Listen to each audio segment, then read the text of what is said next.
Bom, dando continuidade. O agravo do instrumento, ele também vai permitir o juízo de retratação. O que é o juízo de retratação? É a possibilidade do juiz de primeiro grau, ao ler o nosso recurso, se arrepender, entender que ele se equivocou e que ele pretende se retratar em relação à decisão que ele leu. O juízo de retratação, claro que se o juiz de primeiro grau se retrata, o agravo do instrumento perde o seu objeto, porque se ele se retratou, não sobrou decisão para ser reformada. E se não há decisão para ser reformada, o agravo do instrumento não deverá ser julgado, não existe mais objeto para julgamento. Como que funciona isso na prática? Como que o juiz vai informar se ele se retrata ou não? Nós temos duas regras, uma regra para quando o processo é físico e uma regra para quando o processo é eletrônico.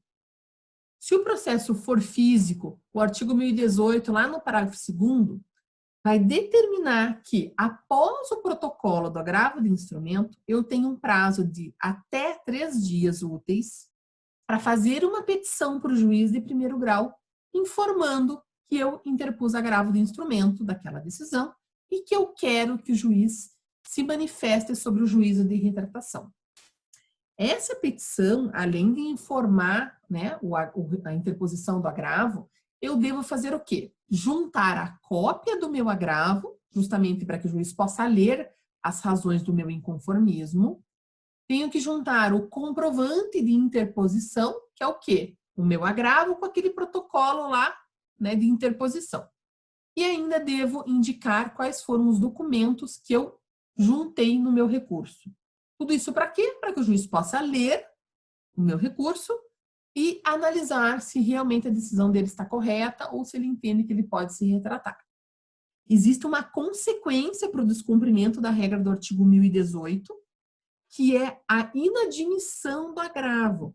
Só que para que o relator aplique essa inadmissão, obrigatoriamente a parte agravada, lá nas contrarrazões, deve arguir, né, e comprovar que essa petição não foi protocolizada no prazo de 3 dias. Então, vejam que ela é uma regra importante, que eu tenho que prestar bastante cuidado, né, porque já aconteceu comigo do advogado até protocolizar a petição no prazo de 3 dias, só que ele não juntou a cópia integral do agravo do instrumento, ele juntou só a primeira folhinha e não juntou todas as razões.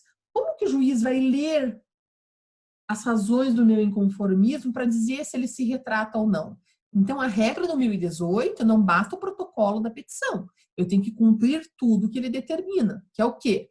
Cópia do agravo, cópia do comprovante de interposição e a relação dos documentos que instruíram o agravo do instrumento, certo? O relator não pode declarar a inadmissão de ofício, mas ele só poderá declarar se o agravado alegar e provar o descumprimento dessa regra das contrarrazões, certo? Se os autos forem eletrônicos, eu não preciso fazer essa petição no prazo de 3 dias. Por que eu não preciso? Porque o agravo do instrumento aparece automaticamente no sistema eletrônico para o juiz de primeiro grau. Então, ainda que eu não faça a petição, o juiz consegue ler as razões do meu agravo e aí ele informa para o Tribunal de Justiça se ele exerce ou não a retratação, certo? Por fim, gente, a questão do contraditório. O agravo do instrumento obrigatoriamente terá contraditório, mesmo que o réu ainda não tenha sido citado em primeiro grau. Então, veja, se o réu já tem advogado, eu digo réu, gente, eu estou dando um exemplo, tá? Porque às vezes o agravado pode ser a parte autora. Mas eu só estou explicando que mesmo na hipótese do réu não ter sido citado, ele vai ser convocado para apresentar contrarrazões do agravo do instrumento. A diferença é que ao invés dele ser intimado na pessoa do seu advogado, ele será intimado pessoalmente por AR, né, normalmente, ou por oficial de justiça, para que ele apresente as suas contrarrazões. Então, às vezes, ele ainda não contestou a ação em primeiro grau, porém, ele vai apresentar contrarrazões no agravo do instrumento. O prazo das contrarrazões é sempre o mesmo prazo para interpor o agravo. Então, nós temos 15 dias úteis para interpor o agravo do instrumento nós teremos 15 dias úteis para as contrarrazões. Em relação aqui, gente, alguma dúvida? Tem alguma dúvida em relação à questão ali do agravo do instrumento? Posso dar continuidade? Eu tenho, professora, para as contrarrazões, corre junto o prazo? 15 dias para o agravo, não. Mais 15 Não, daí para... eu tenho que... É que, na verdade, o prazo das contrarrazões é só após a interposição do meu agravo do instrumento. Então, assim, o agravante, quem se sentiu prejudicado com a decisão, vai interpor o agravo do instrumento. O processo vai primeiro para o relator vai proferir a sua decisão inicial, né? Ele vai dizer se ele recebe o agravo do instrumento, se o agravo do instrumento foi protocolizado dentro do prazo, se veio instruído com comprovante de preparo. Se ele entender que um dos requisitos não foi cumprido, como a questão da juntada do preparo ou dos documentos obrigatórios e facultativos, ele vai conceder um prazo de 5 dias úteis para a parte regularizar um desses defeitos. Fluir desses 5 dias úteis, se não for cumprida, se não for regularizado o defeito, o agravo do instrumento será inadmitido. Se for cumprido, se o agravo, a petição de agravo cumprir todos os requisitos, o relator analisa se vai conceder o efeito suspensivo ou conceder a tutela antecipada, e depois disso, tudo isso na mesma decisão. Aí ele determina a intimação da parte contrária, do agravado, para apresentar as contrarrazões. Então, veja que não é automático. Primeiro eu interponho o agravo, o processo vai para o relator, para que o relator analise os requisitos de admissibilidade. Se os requisitos foram cumpridos, ele analisa se concede ou não a tutela antecipada ou efeito suspensivo e, ao mesmo tempo, determina a intimação da parte contrária para contrarrazões. Entendeu, Cássia? Okay? Alguém tem mais alguma dúvida? Posso continuar, então? Nós vamos agora, então, para a estrutura da peça, tá certo?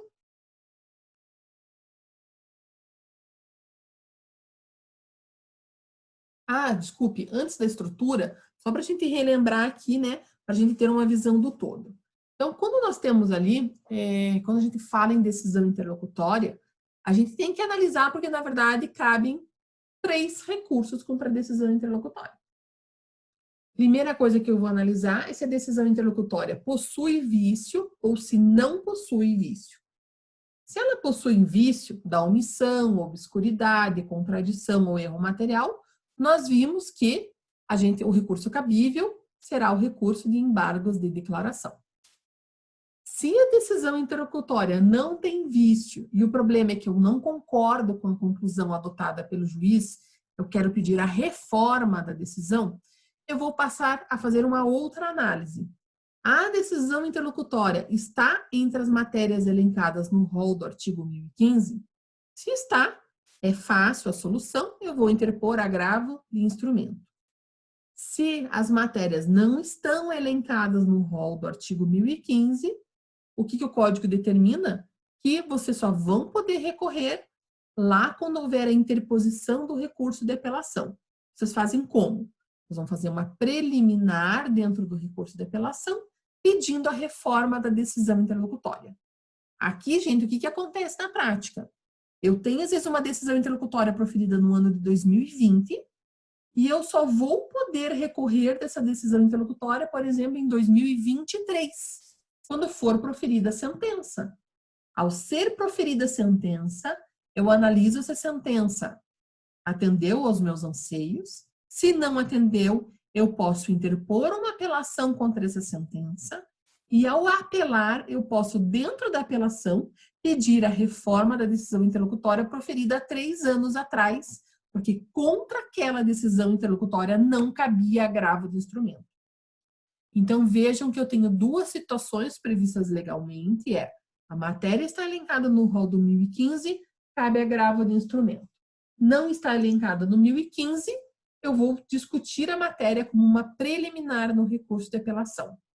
Claro que nesse meio nós temos a questão da taxatividade mitigada, às vezes a matéria não está no rol do 1015, porém já existe entendimento do STJ ou dos tribunais locais falando que aquela é uma hipótese de urgência e que eu não posso aguardar a apelação e que, portanto, em razão da taxatividade mitigada, eu poderia interpor agravo de instrumento.